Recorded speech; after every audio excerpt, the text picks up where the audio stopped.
Assalamualaikum warahmatullahi wabarakatuh.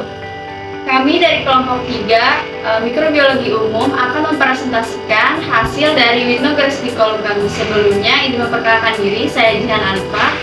Saya Auliani Sri Hamzah. Saya Rizno Hafifah. Saya Elsia Mara Putri Alta. Saya Astrid Aulia. Selamat menyaksikan. Sejarah winograsikolum.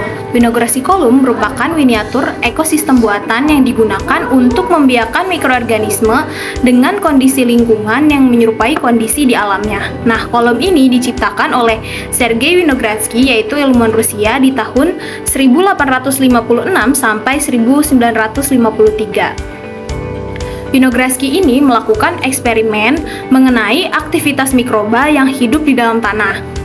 Eksperimen ini merupakan metode yang digunakan untuk mengamati siklus sulfur dalam ekosistem. Juga terdapat pertumbuhan mikroba dengan karbon dioksida serta ion-ion anorganik.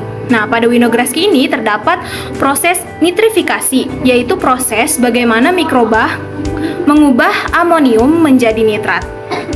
Nah, bakteri pada Winogradsky ini memiliki karakteristik, yaitu autotrof dan dapat tumbuh di lingkungan yang seluruhnya adalah anorganik.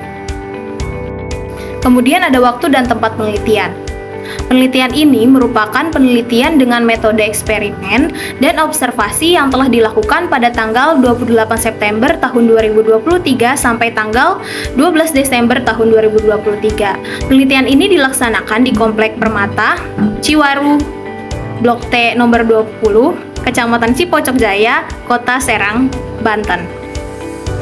Nah, kemudian ada alat dan bahan. Alatnya itu yang pertama ada botol kaca, baskom, sekop semen, plastik, karet gelang, piring, gunting, dan juga galon bekas. Bahannya, yang pertama ada lumpur, air, koran, telur, daun kering, garam, cuka, sabun, dan juga label. Baik, selanjutnya adalah pembuatan media kontrol pada lumpur Winogradsky. Yang pertama, kita siapkan 5 liter sawo yang sudah diambil dari sawo permata, kemudian dimasukkan ke dalam wadah. Kemudian telur ayam sebanyak 5 butir dipisahkan juga antara putih telur dan juga kuning telurnya. Kuning telurnya kita masukkan ke dalam wadah yang berisikan lumpur, kemudian dicampurkan. Lalu tambahkan koran sebanyak 20 lembar yang sudah digunting kecil-kecil, lalu kita masukkan lagi ke dalam wadah yang berisikan lumpur.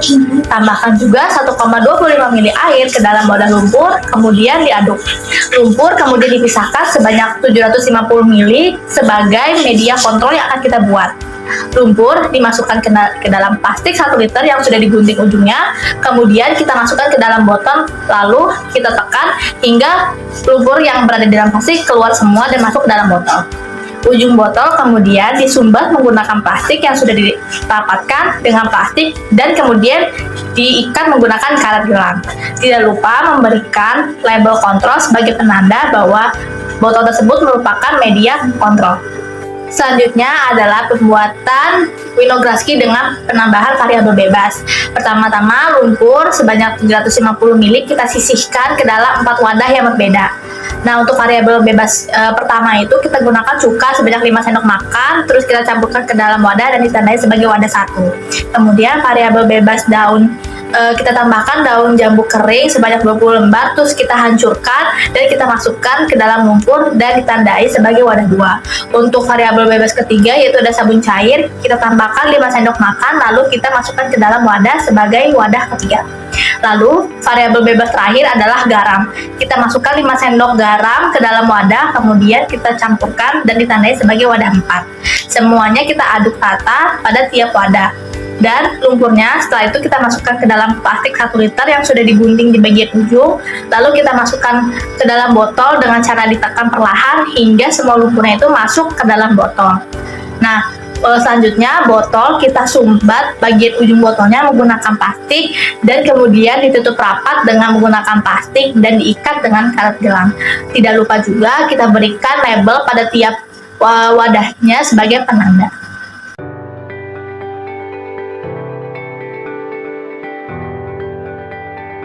Hasil percobaan Winograsky column pada minggu pertama menunjukkan air pada lumpur naik ke atas permukaan, lalu lapisan air pada permukaannya berwarna coklat dan belum ada tanda-tanda perubahan warna yang menunjukkan mikroorganisme fotosintetik. Selanjutnya pada minggu kedua masih tampak sama seperti minggu pertama, yaitu air pada lumpur naik ke atas permukaannya dan lapisan air pada permukaan masih berwarna coklat dan belum ada tanda-tanda perubahan warna yang menunjukkan mikroorganisme fotosintetik. Pada minggu ketiga, pada variabel kontrolnya terdapat perubahan warna pada lapisan atas berwarna kuning keoranyaan hingga tengah berwarna merah bata.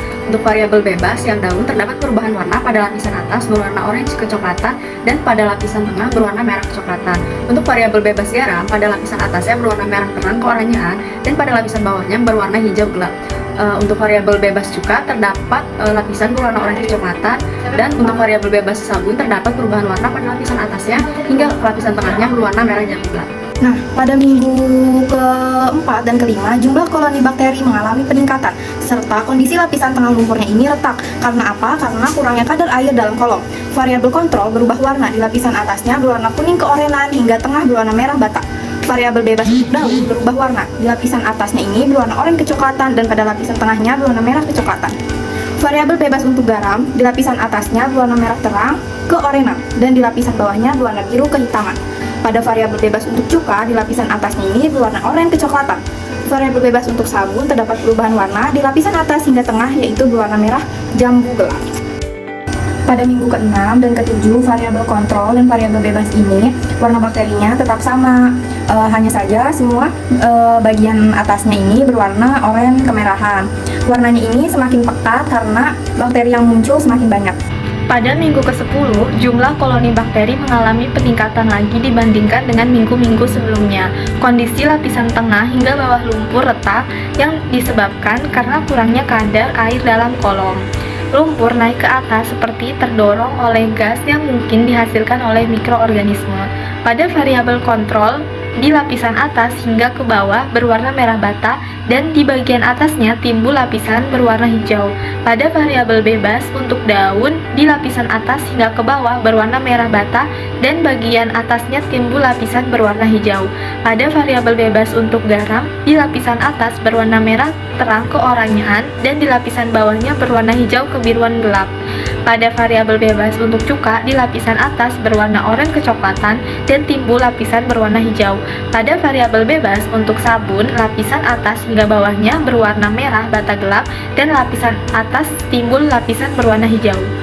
Pada minggu ke-11 tidak mengalami perubahan yang signifikan, hanya saja jumlah koloni bakteri mengalami peningkatan dibandingkan dengan minggu sebelumnya.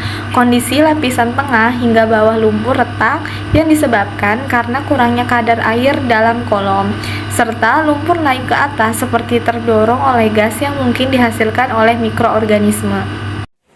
Pada variabel kontrol terdapat bakteri berwarna hijau, yaitu bakteri Cyanobacteria pada bagian atas, yang termasuk area aerobik dengan ciri-ciri memiliki klorofil karena berwarna hijau dan bisa melakukan fotosintesis. Kemudian terdapat bakteri Rhodopseudomonas yang menyebabkan warna merah bata yang tersebar pada bagian tengah hingga bawah, yang merupakan area mikrofilik karena kondisi air yang sedikit. Juga menyebabkan warna orange bata pada bagian atas kolom yang termasuk daerah aerobik. Terdapat juga bakteri Proteobacteria. Bakteri ini bersifat fotosintetik, heterotrofik, atau chemolitotrofik, termasuk dalam kelompok bakteri ungu sulfur atau Chromatiales, yang menyebabkan warna ungu pada kolom. Bakteri ini mampu mengoksidasi belerang hidrogen dan tersebar luas di lingkungan akuatik yang anoksik.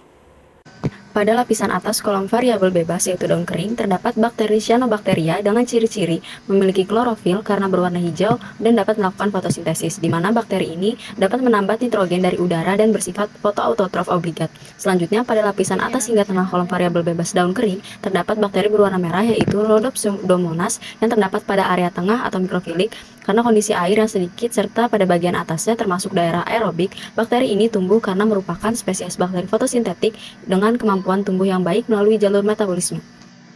Pada variabel garam, bagian atas ini terdapat bakteri berwarna merah yaitu Rhodosphodomonas, di mana bagian atas ini termasuk daerah aerobik.